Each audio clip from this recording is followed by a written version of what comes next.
Unfortunately, divorce always has to be on the table. You always have to be willing to walk.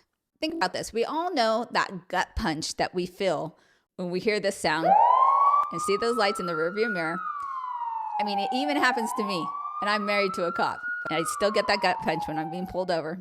And then I have an added concern because I'm always like, oh my gosh, do I look like a dumpster fire today? Because I don't want them to be like, look at Almaguir's wife. She looks like a dumpster fire. So I'm always like super grateful if I'm pulled over and I look cute that day.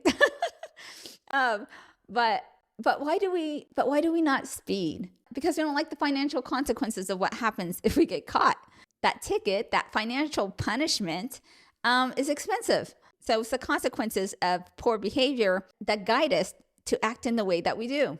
And in the ideal world, we would all just be fantastic, wonderful people and consider everyone else instead of ourselves. But that's not reality. The only reason that society functions is because we've all agreed to impose certain rules and boundaries upon ourselves. And marriage is just a microcosm of society in which we voluntarily agree to impose certain rules and boundaries upon ourselves, which therefore requires for it to function properly that there has to be consequences of breaking those rules. And the ultimate consequence of long-term bad behavior is to end the marriage.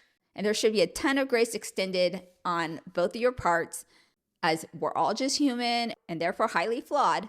But a woman who has repeatedly shown that she is unwilling to uphold the marriage contract and who is uncoachable and disagreeable and there's no hope in sight, the loving thing to do for yourself and for her is to leave.